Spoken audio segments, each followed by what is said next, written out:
a Mikan, Mika com 3 N's no final, e hoje eu tô com o Michel Olá! Aroca pra falar sobre WandaVision. Eba! Vamos discutir o 6º episódio de Vamos. WandaVision. Tá passando muito rápido, né, Michel? Mikan, a gente tá no final da temporada já, 7, 8, 9 e acaba. Reta final. Tamo bem no finalzinho. E ó, toda semana, toda segunda-feira às 8 da noite, temos dobradinha de WandaVision no canal Mikan e no canal Série Maníacos. Começa às 8 da noite aqui com o nosso vídeo geral do episódio, né? Nosso review com spoilers, tá? Então vai ter spoilers aqui. E em seguida a gente vai lá pro canal do Michel pra falar sobre teorias. Então marca na sua agenda, não esquece porque a gente lança, né? Tem a estreia com o chat ao vivo. Inclusive, quem tiver aí no chat ao vivo, comenta aí, Mercúrio. E ó, toda semana, cada vez mais, o chat bombando. Quem tá acompanhando a estreia, 8 horas da noite, tá vendo que o negócio só cresce, semana após semana. Então a gente tá muito feliz com a interação da galera. Muito obrigado. Nossa, eu fico muito feliz mesmo. Se você puder, deixa o like pra esse vídeo ser recomendado pra mais pessoas e manda o link também pros seus amigos que estão acompanhando a série. Mas ó, sem mais delongas, vamos falar desse episódio porque tem bastante coisa. A gente sempre começa pelas referências, né? E esse episódio tem muitas referências aos anos 90, mas também aos anos 2000, o que é bastante curioso, né? Exatamente. Inclusive, eu vim fazendo um protesto aqui com a minha camisetinha da melhor série dos anos 2000, que é Friends. Não foi referenciada nesse episódio de WandaVision, eu acho um pecado.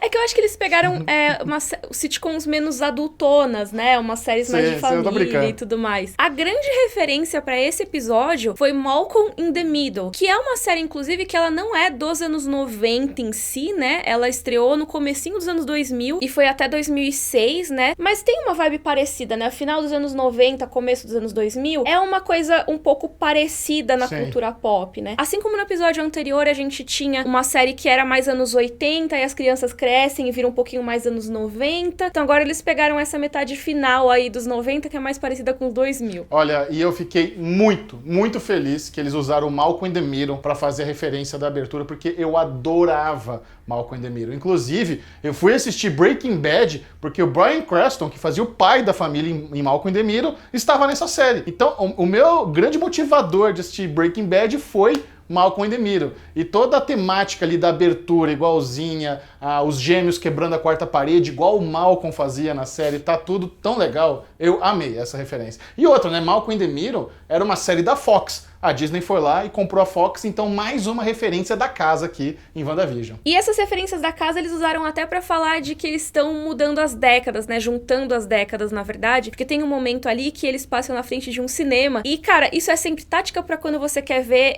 onde uma história se passa, em que época se passa. Ver que filmes que estão em cartaz. Só que no caso de WandaVision, não dá pra cravar um ano exato, porque eles misturaram filmes de anos diferentes. A gente tem Operação Cupido, que é um filme de 98, junto com Os Incríveis, que é um filme de 2004. Exato, né? E o Cupido é um filme da Disney, do estúdio Disney, e Os Incríveis é da Pixar, que também a Disney comprou. Então, realmente, eles estão deixando tudo bem monopolizado na hora de fazer as referências. Com certeza. E é uma coisa legal também, porque os temas têm a ver, né? Operação Cupido é o filme de gêmeas, né? Da Lindsay Lohan. E Os Incríveis é um filme sobre uma família de super-heróis que tem que disfarçar os seus poderes e tudo mais. Então, tá tudo dentro ali do tema. Como a Disney tem propriedades infinitas, né? Eles podem trazer referência a praticamente tudo na obra deles. E, gente, um comentário aqui. Meu vizinho decidiu tocar teclado bem na hora da gente gravar. Então, talvez vaze um pouco de som aqui. Eu peço desculpas qualquer coisa, beleza? Poxa, vizinho, respeita a review de WandaVision, né? Exato, poxa vida. E outra coisa que pega bem essa vibe também, anos 90, anos 2000, é o comercial, que pela primeira vez a gente não tem aquela atriz no comercial, né, que era a dona de casa e tudo mais. Dessa vez a gente tem um comercial mais voltado pro público infanto-juvenil, né, uma coisa mais pra adolescentes, assim, né. E eu senti também que tem a vibe mais mórbida até agora de todos esses comerciais fake. Sim. Que nós vimos em WandaVision, né? Então,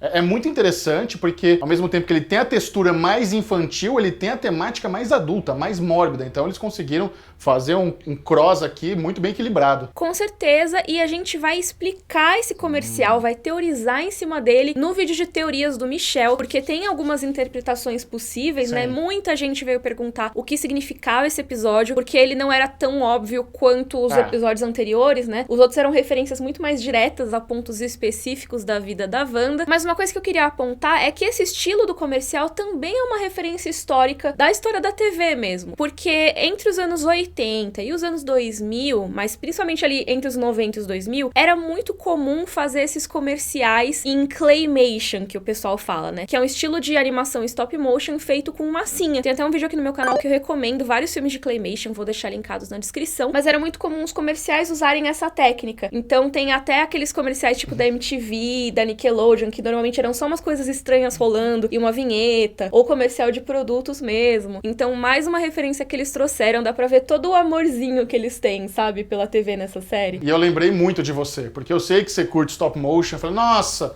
Mikan vai amar esse comercialzinho fake que temos essa semana aí do iogurte. É a carinha dela esse. Eu amei muito todos os temas desse episódio, porque além de tudo, né, ele é um episódio de Halloween. Eu acho muito legal a coisa temática de Halloween. Eu fiquei apaixonada pelas fantasias usadas pelos personagens. Também uma coisa extremamente criativa, né, a maneira deles trazerem as fantasias clássicas dos personagens, só que numa vibe caseira. O Visão com o shortinho, sabe? Eu achei muito legal. Olha, é muito inteligente, né, porque eles aproveitam a temática do Halloween para fazer referência aos quadrinhos, então os nerdões hardcore que leram os quadrinhos vão ficar super felizes e ao mesmo tempo não incomoda quem não conhece os quadrinhos, quem não vê o episódio e fala, olha aí, igualzinho que eu lia nas HQs, não tem problema. Isso eu acho importante, eu acho que é legal eles fazendo essas referências, é legal eles agradarem os fãs que manjam, mas ao mesmo tempo não pode alienar a nova audiência, que não manja de Marvel, não leu nada. Então, isso que eles fizeram essa semana foi sensacional. Muito, muito bom. Concordo super. Eu amei as fantasias das crianças, inclusive, porque até elas fazem referências aos uniformes do Wiccan e do Celery nas HQs. Então, assim, muito legal mesmo. E outra coisa que a gente viu das crianças nesse episódio, né? Infelizmente, eu tô começando a me apegar a elas, e isso é um problema. Esse foi o episódio que elas demonstraram mais personalidade, e eles são dois amorzinhos, demais. assim. Dá pra ver como eles são bem diferentes entre si. E eles começaram a mostrar os poderes deles também, né? Começaram finalmente a manifestar esses poderes. Então, o Celery, que é o Tommy, ele tem o poder da velocidade, assim como o Mercúrio, né? Por isso que ele se dá tão bem com o tio. Você viu, né? Ele é o sobrinho favorito. Isso não é legal, não. Tem que amar igualmente sobrinhos. Eu tenho 2 sobrinhos criança, não pode mostrar favoritismo igual o Mercúrio fez. Mandou mal nessa. Michel, você é o tio doidão, o tio gente boa, que nem o Mercúrio é pra eles? Eles adoram. Imagina meus sobrinhos de 14, 11 anos, vem tio youtuber. É a alegria deles. O dia que meu Instagram foi verificado foi o dia mais feliz da minha sobrinha. Ela não acreditava. Ela achava que eu virei as celebridades das celebridades. É uma fofura. Então, basicamente, Michel, tio Mercúrio, confirmado. Eu sou, exato. Mas, ó, a gente tem, além do Tommy, né, a gente tem o Billy, que é o Wicano, que tem poderes mais parecidos com os da Wanda. E a gente viu só um pouquinho dos poderes dele nesse episódio, né? Ele demorou um pouquinho mais que o irmão pra manifestar, mas ele já conseguiu sentir que o pai dele tava em perigo, ele conseguiu ver, né, os soldados ali ao redor do pai e saber o que os soldados estavam pensando sobre o pai talvez estar morrendo. Além disso, ele conseguiu parar o Tommy enquanto ele tava correndo, né? Então ele já tem alguma coisa também de manipulação ali da realidade, talvez que nem a Wanda. É interessante, né? Porque eu senti que nesse episódio eles focaram mais nas habilidades psíquicas do Wicano, né? Ele fechando o olho, encontrando visão, vendo o que tava ali por volta. E nos quadrinhos, os poderes dele é muito parecido com o da Feiticeira Escarlate, com o da Wanda, de manipulação da realidade. Então, talvez eles façam um pouco diferente na série, ou talvez ele esteja apenas despertando aos poucos os níveis de poderes que ele tem, né? Com certeza. E aí agora eu queria sair um pouco do núcleo Wanda e Visão pra falar sobre a SWORD, porque tivemos também muitos desenvolvimentos ali em relação à SWORD. O primeiro de todos é que o Hayward mostrou as garrinhas, né? Mandou embora todos os nossos heróis, o que praticamente confirma que ele é babaca vilão, né? Exato. Eu tô muito perseguindo ele, mas tenho certeza que esse cara é vilão. No começo, eles tentavam deixar uma coisa meio dúbia, será que ele é, será que ele não é, mas agora não. O Hayward é vilão. Ou não é confiável. No mínimo, não é confiável. É, mas eu acho que ele tá escondendo coisas, sabe? Bastante. A gente viu a Darcy hackeando lá os esquemas dele, vendo que ele tinha coisas escondidas ali que ele não compartilhou com a equipe. Por que ele ia ficar lá com aquela equipe toda fazendo eles de trouxa, tentando descobrir as coisas sem compartilhar alguma coisa, sabe? Isso já bota aquela pulgona atrás da orelha da gente, né? E ele, como pessoa, se demonstra bem babaca também, né? Ele fala coisas tipo que a Mônica, que bom que ela não estava lá pra ver a mãe morrer. Nossa, tipo, coisas folgado. assim que você já passou do território de pessoa razoável, sabe? Sem dúvida. Não, estamos cancelando nessa review diretor Hayward está cancelado, não sigam ele no Instagram, pare de seguir no Twitter, está cancelado esse homem, não quero mais. Mas, ó, se ele se revelar vilão, a gente tá suspeitando dele desde o primeiro episódio, hein, Michel? É verdade. Do primeiro não, né? Desde o primeiro que ele aparece. Exato. E aí, o que o Hayward tá escondendo da galera, né? A primeira coisa que a gente sabe que ele tá escondendo, que aí foi demonstrado mesmo, é ele detectar o Visão lá dentro do Rex, né? Dentro do domo. E como que ele faz isso, Michel? O Visão, ele é feito de vibranium, né? Que é esse metal muito raro, muito escasso, que é popular lá em Wakanda, eles usam muito para fazer tecnologias, e também é o mesmo metal que é usado no escudo do Capitão América. Então, o vibranium tem alguma coisa ali que ele emite alguma energia que ele está conseguindo ler, ou de algum satélite, ou de alguma coisa que está ali dentro do Rex, e agora ele consegue monitorar os movimentos do Visão. Isso, e também consegue detectar as pessoas que estão ao redor dele, né? Apesar de não identificar que pessoa que tá lá, ele consegue ver que as pessoas estão se mexendo, todo mundo que tá ali nos arredores do Visão, né? Mas isso não é tudo que o Hayward tá escondendo, porque a Darcy ainda tá tentando hackear ali quando a Mônica e o Jimmy saem. Eles vão lá encontrar o contatinho deles, né? Que a gente provavelmente vai descobrir finalmente quem é no próximo episódio, mas a gente vai falar no vídeo de teorias do Michel. E ela chega ali no que seria a última etapa pra hackear, só que tá restrito, ela não consegue acessar. Lá tá escrito Cataract Eyes Only e o nome do Hayward. E aí, assim, traduzindo, isso seria catarata, apenas olhos. A gente também vai falar sobre o significado disso no canal do Michel. Vai ter a nossa teoria, o que pode ser esse catarata aí, mas provavelmente esse Eyes Only, né? Além de fazer uma brincadeira com catarata e visão, que a gente vai abordar mais a fundo, pode ser também que aquilo só vai abrir com o reconhecimento de retina do Hayward. Então não tem como ela hackear. E também é uma modalidade dos departamentos de inteligência, de espionagem, quando eles mandam arquivos que diz For your eyes only. Apenas para você que está recebendo isso ver e mais ninguém. Né? Então talvez seja um negócio ali que realmente seja muito, muito restrito apenas para o diretor da SWORD ver. Ou seja, é um material ali que muito secreto. Sim, e a Darcy, pelo que a gente viu, não conseguiu desencriptar aquilo ainda, mas ela encaminhou pro Jimmy. Que bom, né? Que conveniente, porque, né, o Jimmy conseguiu se safar ali do domo expandindo e ela não, né? Ela tá lá dentro. Então, pelo menos isso não morreu com ela. Não que ela tenha morrido, tá? Mas assim, não ficou com ela a informação. Transformaram minha Darcy num palhaço, que assustador, que medo, tadinha dela. Então, porque basicamente todo mundo da SWORD virou palhaço, né? Eles transformaram ali, né, essa expansão do domo. Lembra que o domo ele vai modificando tudo pra ficar adequado ao cenário da série da Wanda. E nesse caso, eles transformaram as tendas ali em um circo. Eu achei muito legal. É muito legal, né? Porque a Wanda, ela pega, quando ela expande o domo, ela transforma os antagonistas dela em alguma versão que não causa medo. Se ela não tem fobia de palhaço, pra ela,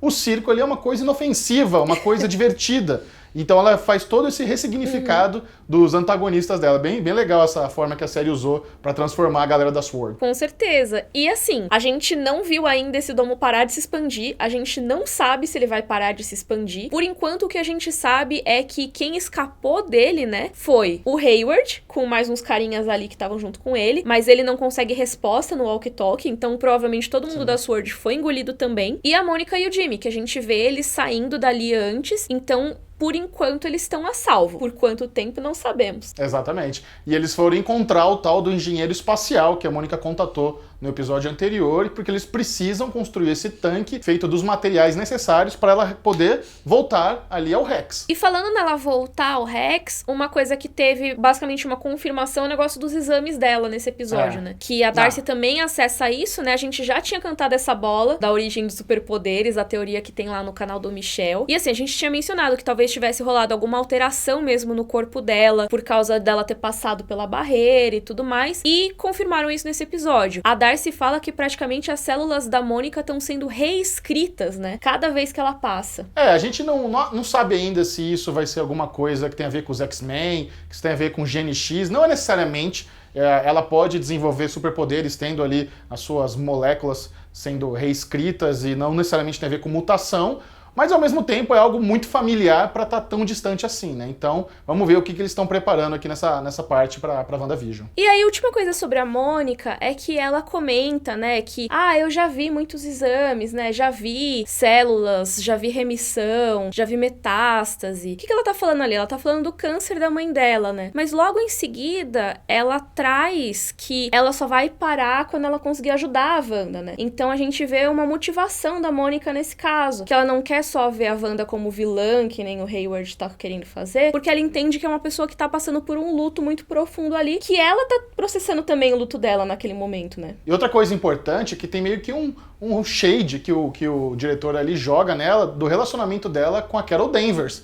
A gente já tinha levantado aqui a possibilidade de que existe alguma coisa que a gente não viu ainda, existe um histórico ali entre a Mônica, alguma coisa que aconteceu com a Carol Danvers que não sabemos, e isso está impactando a história, ou seja, muito provavelmente nós vamos ver isso ainda, sabe? O que aconteceu, qual é esse histórico que aparentemente trouxe uma memória negativa pra Mônica, né? Com certeza. Mas vamos falar então de Visão rebelde. O Visão tá realmente aprontando, né? Inventou que tinha trabalho e aí agora tá perambulando pelo bairro, mas é tudo pra ele conseguir sair do controle ali da Wanda, né? Pra ele tentar descobrir o que tá acontecendo. A gente já viu no episódio passado que ele tava meio assim, né? Ele finalmente confrontou a Wanda sobre o que estava rolando, e agora ele decidiu ver com os próprios olhos. Então ele se afasta ali do centro e vai tentando descobrir o que tá rolando com as pessoas ao redor. E o que ele descobre não é nada agradável, né, Michel? Nossa, é muito, muito triste, né? É uma cena triste, porque quanto mais ele vai ali chegando nos limites da cidade, nós vemos os moradores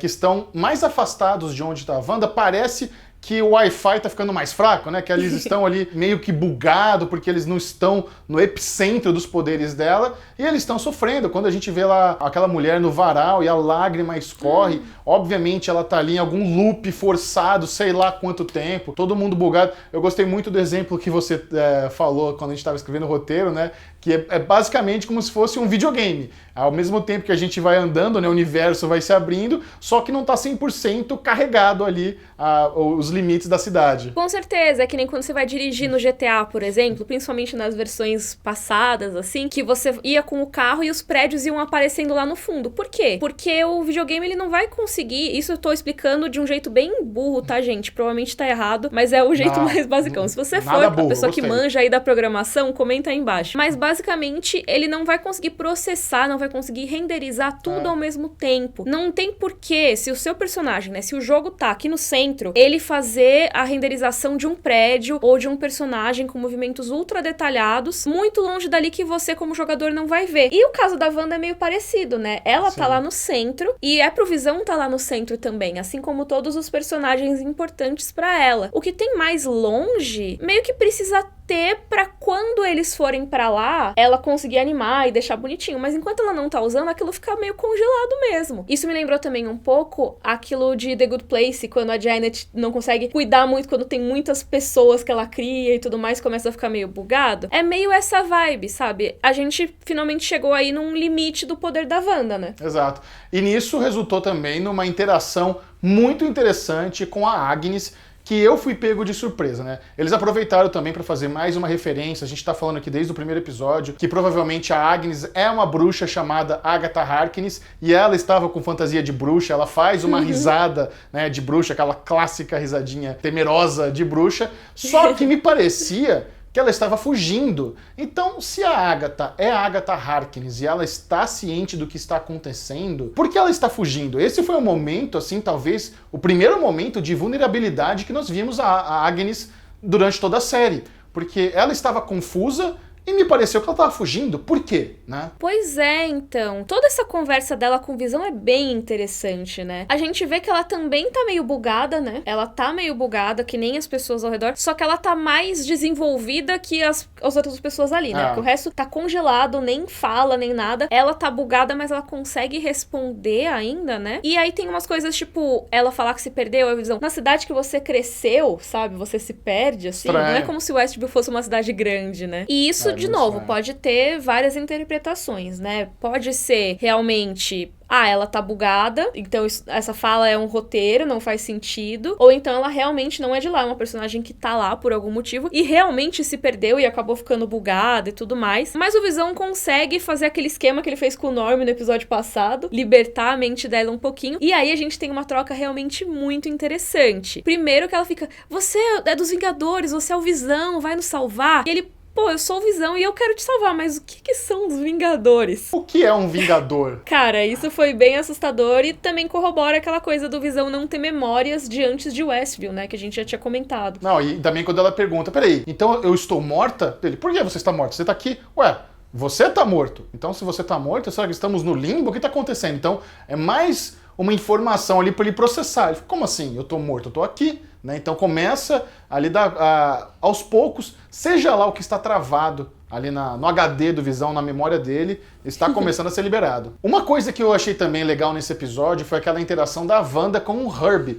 porque me lembrou muito a outra interação que a Wanda teve com a Agnes no episódio anterior, quando a Agnes quebra o personagem e pergunta, você quer que volta desde o começo, né? Isso não estava no roteiro. Quando ela tá ali, a molecada tá causando no Halloween, o Herb pergunta pra ela, tá tudo bem? Você quer que mude alguma coisa? Sabe, como se ele realmente estivesse ali para servi-la, para fazer o que ela quer, e é um nível de ciência parecido com o que a Agnes demonstrou anteriormente, que a gente não tinha visto até então dele. Então, tivemos mudanças interessantes essa semana, né? Com certeza. Aliás, nesse momento do Herb, eu e o Michel, a gente ficou pirando, porque a gente achou que tinha alguém parado atrás da Wanda esse tempo todo na cena. E é muito assustador, porque todo mundo se mexe, menos aquela figura mascarada que tá atrás. Só que parece que é um boneco preso no poste. Então, tipo, que bom que ele não tá se mexendo. Mas olha o nível de piração que a gente fica, né, Michel? Eu tava pronto pra mais um momento. Será que é o Mephisto? Né? Porque a gente só fala disso há 6 semanas, né? Estamos aqui há quase 2 meses falando, será que é Mephisto? Então, era ele ali atrás? Não, era um espantalho, era um boneco preso no poste. E falando em será que é Mephisto, eu me lembrei o que eu queria falar. Sei. Não é sobre o Mephisto exatamente, mas a Agnes finalmente fala que é a Wanda que tá na cabeça dela. Porque no episódio passado teve muita gente que apontou pra gente, né? Eles falam... A voz dela, ela está controlando tudo, não sei o que lá. Mas não tinha ninguém além da Monica Rambeau falado que era a Wanda que estava na cabeça deles. E aí a Agnes falou isso também. De novo, pode ser que seja a Agnes querendo incriminar a Wanda. Tipo, quer fazer o Visão achar que é a Wanda e tudo mais. Pode ser.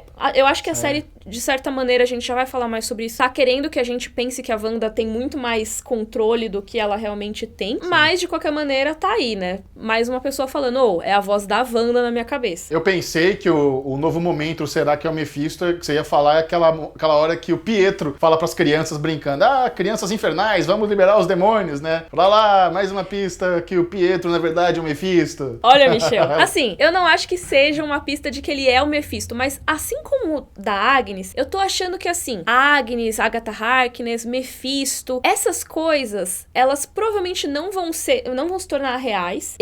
Tô achando que a gente não vai ter Mephisto, tô achando que a gente talvez não tenha a Agatha Harkness mesmo, mas que esses personagens foram construídos deliberadamente pra fazer essas referências aos quadrinhos. Legal. Porque isso do Pietro falar com os filhos, não necessariamente quer dizer que o Pietro seja o Mephisto, nem nada, mas ele fala, né, que eles são demon spawn, ou seja, tipo, filhotes de demônio. E nos quadrinhos, o que são os filhos da Wanda? Eles são feitos a partir do Mephisto, que é o demônio. Então, assim, eu acho que realmente é uma fala mais casual, assim, sabe? Eu não acho que é um sinal exatamente. Se eles quiserem fazer que seja um sinal, pode virar. Realmente, tipo, olhando em retrospecto, pode fazer sentido. Mas pelo menos é uma referência, sabe? Eu acho que eles colocam meio que assim, eles vão super achar que é isso. Não, e outra coisa importante é que esse Pietro que está aqui com a Wanda não é o Pietro dos X-Men, não é alguma coisa misturada com as memórias do irmão dela que morreu ali na Era de Ultron, porque ele tem um nível de conhecimento muito recente. O fato de ele saber que o Visão morreu, por exemplo, ele faz até aquela piadinha que deixa ela brava. Não é como se seu marido pudesse morrer 2 vezes. Se ele sabe que o Visão morreu, então ele tem conhecimento de tudo que aconteceu depois da morte do Pietro original desse universo, coisa que não aconteceu no universo dos X-Men. Então, toda essa brincadeira de trazer o Evan Peters, no final das contas, pode ser só uma brincadeira. Não necessariamente é o Mercúrio de outro multiverso, não necessariamente é uma mistura do Pietro desse com do outro, pode ser realmente só uma grande piada que WandaVision tá fazendo com o ator que interpretou o mesmo personagem em outro universo cinematográfico. Então, pode ser também uma piada, mas ao mesmo tempo, eu acho que o mais estranho desse episódio foi o Pietro. Toda a questão do Pietro. Como o Michel falou, ele tá diferente, sabe? Ele não é o Pietro do X-Men, ele não é o Pietro da Era de Ultron com só uma outra cara. Ele também não é uma mistura dos dois. Pois é estranhíssimo, é estranhíssimo. E assim, se ele é Mephisto ou não, tem várias teorias de que ele é o Mephisto, de que ele é um agente do rei, de que ele é alguém que tá escondendo o verdadeiro vilão da série. E assim, a essa altura do campeonato eu não duvido de nada, mas o que a gente sabe é que realmente tem algo estranho. As memórias que ele tem são memórias que não batem. Por exemplo, ele cita, né, aquele flashback deles pedindo gostosuras ou travessuras depois que eles pegaram febre tifoide. Eu pensei, nossa, caramba, que tenso, né? E ganham peixe e tudo mais. Isso não teria muito como ter acontecido com o Mercúrio dos X-Men, porque o Mercúrio dos X-Men, pelo que a gente viu, ele cresceu nos Estados Unidos, a não ser que ele tenha, tipo, sido adotado depois de um pouco mais velho e levado pros Estados Unidos, ali, tipo, de Sokovia e tal. Mas, a princípio, ele é dos Estados Unidos, ele é filho do Magneto nos filmes, no Apocalipse fala que ele é filho do Magneto e tal. Então, já tem uma diferença muito drástica pro Pietro do MCU. Ele se chama de Peter, que é o nome dele nos filmes do X-Men, né? Ele não é Pietro Maximoff nos filmes do X-Men, ele é Peter Maximoff. Então, ele fala aqui no episódio da série, ele fala que ele é Uncle Peter. Eles estão fazendo de tudo. Estão fazendo de tudo pra dar um nó na nossa cabeça, Mikan. E a gente tá caindo. E eu gosto disso. Pois é, até umas referências que são de fora de tudo eles trazem. Por exemplo, uma que eu achei bem legal é quando a Wanda vai meio que testar o Pietro, né? Ela fala, lembra aquele outro órfão lá que tentava pegar seu sapato, não sei o quê? Qual era o nome dele mesmo? Aí ele fala, você tá tentando me testar, né? Mas as crianças gritam, Kick-Ass! Tipo, que legal! E a Wanda, Kick-Ass! E fica tipo, entendi. Então, ela meio que reconheceu a resposta pro que ela queria, né? Só que Kick-Ass é o filme Kick-Ass, né? Que é um filme que é estrelado pelo Aaron Johnson, que era o Pietro no MCU. E também tem o Evan Peters, que é o Pietro de agora. Eles estão realmente tentando deixar a gente doida. Eu adoro essa salada, tô muito feliz. E é legal, né? Porque eu adoro o Kick-Ass. O Kick-Ass 1 é maravilhoso. Então, quando eles falam isso, eu falo, nossa, muito obrigado. Essa foi uma referência que preencheu meu coração. Muito bom. Mas aí as coisas com o Pietro, elas começam, além de ficar confusas, a ficar meio perturbadoras, né? Porque, como o Michel falou, ele sabe mais do que ele deveria saber nessa condição de personagem. Primeiro que ele tem uma noção bem correta do que seria o papel dele nessa série, e ele fala assim, literalmente, só estou tentando fazer meu papel, chegar na cidade inesperadamente, criar tensão com o cunhado, causar problemas com as crianças e te deixar em luto. É o que você queria, né? Exato, ele recebeu o roteiro. Da mesma forma que a Agnes tinha o roteiro no episódio passado, Pedro tá com o roteiro, ele sabe o que a Wanda espera dele. Só que, ao mesmo tempo, ele fica saindo desse roteiro, né? Porque ele fica sondando a Wanda também. Como a gente viu a Agnes tentar sondar a Wanda no episódio passado um pouco, você consegue ter esses poderes aí? Como é que funciona? E que o Visão tentou cavucar, tipo, o que tá acontecendo e tudo mais. Agora vem o Pietro fazer umas perguntas mega inconvenientes. Tipo, agora você quis trazer as crianças? Porque lembra, o Visão tinha comentado que não tinha criança na série, né? Aí agora tem um monte de criança. Ele, que você fez isso pra não traumatizar elas? Exato. E ele age como se ele soubesse 100% que foi ela que decidiu tudo, que ela tá fazendo tudo aquilo. Ele tem um nível de consciência muito maior que todos os outros. E ele tenta ganhar a confiança da Wanda, né? Dizendo, eu não sou um desconhecido, né? Não sou um estranho, nem sou seu marido. Pode falar comigo. Repara que ele não fala, eu sou seu irmão, o que é estranhíssimo. Mas eles batem esse papo que é bem interessante. Então, primeiro, uma das informações que a gente tem é que a Wanda realmente não sabe como que tudo aquilo aconteceu. Ela já tinha falado pro Visão, ela podia estar enrolando o Visão, que a gente até pensou que ela talvez estivesse, mas no caso do Mercúrio, ela não teria por que enrolar ele, né, já que ele tá tão ciente de tudo. Isso é estranho, né, porque ao mesmo tempo, quando a gente lembra, quando ela saiu do domo e foi lá enfrentar a galera da SWORD, ela deixou claro que ela queria ser deixada em paz, que ela só estava ali com a família dela. Então, fazia sentido ela entender que aquilo ali era um negócio que ela queria que acontecesse, que ela estava fazendo, que ela só quer ficar de boa com os filhos e com o marido dela, e que ela não tá casando, não tá fazendo mal a ninguém. Mas como isso surgiu, Exato. sabe? Como ela tomou essa decisão. Sim. E acho que é isso que ela não sabe. E tem um lapso aí, sabe? Ela fala que ela tava se sentindo vazia, né? Que tava tudo o infinito de solidão e de vazio. E aí, disso, pra Westview. O que rolou? E acho que é esse o quebra-cabeça que a série quer que a gente resolva, né? E acho que até vai ter a ver com a propaganda do iogurte que a gente vai falar no vídeo do Michel. Mas outra coisa que rola dos dois abrindo o coração é o Pietro falando sobre a morte dele, né? Então ele também reconhece que morreu, então eles não fizeram um retcon da morte dele. Tá lá, eu tomei tiro e logo em seguida eu senti você me chamando. Então, assim, esse Pietro, que é dos X-Men, também passou pela experiência dos tiros que o Pietro do MCU passou. E aí ele foi trazido pra Wanda. Sim. É estranho. E rola aquele momentinho bug, né? Quando ela olha pra ele e vê ele com os olhos opacos e com os tiros, da mesma forma que teve esse momentinho com Visão, quando ela também vê ele com o buraco na testa todo morto. Nossa, eu espero que eles não façam isso com mais nenhum personagem, porque eu não aguento mais tomar susto. Eu odeio tomar susto. Não dá, pô. Você levou susto nessa? Nossa, eu levei o maior susto. E aí eu fui rever o episódio pra fazer o roteiro, eu tomei susto de novo. Não pode. Tadinha. Não, chega de susto. No more sustos. Mas a gente vê que esse Pietro tá errado. Assim, tá tudo errado. Ele fala, você talvez esteja suprimindo algum trauma. E talvez seja tudo estranho porque é uma manifestação do que a Wanda quer, do que a Wanda tá sentindo. Mas, ao mesmo tempo, ele sai muito do personagem pra ser só uma coisa da cabeça dela, na minha opinião. Não, você tem toda a razão. Tem alguma coisa estranha aí, tem alguma coisa que nós vamos ainda entender melhor. Eu estou super curioso pra ver esse quebra-cabeça montado, sabe? Eu mal posso esperar pro season finale e falar, era isso, que legal, sabe? Eu tô muito confiante que nós seremos surpreendidos quando tivermos a visão completa do quebra-cabeça. A visão completa, vocês viram o que o Michel fez, hein? E agora a gente vai continuar essa discussão lá no canal do Michel, temos um vídeo de teorias. Que teorias que a gente tem, Michel? A galera adora, né, os títulos das teorias, né? Essa semana, Mikan e eu bolamos a teoria do olho por olho e a teoria do Shark Tank, né? Tem a ver com o comercial ali do tubarão e do iogurte. Eu, como um verdadeiro fã de Shark Tank, não resisti e esse foi o título da teoria. Amei demais. Então, tem o link pro vídeo do Michel aqui na descrição e também fixado aqui no chat ao vivo, caso você esteja vendo esse vídeo na estreia. E a gente tem vídeo de WandaVision de novo toda segunda-feira às 8 da noite. Não perde, anota na agenda. Deixa o seu like aí e vamos pro vídeo do Michel. Vamos! Beijo e até a próxima. Tchau!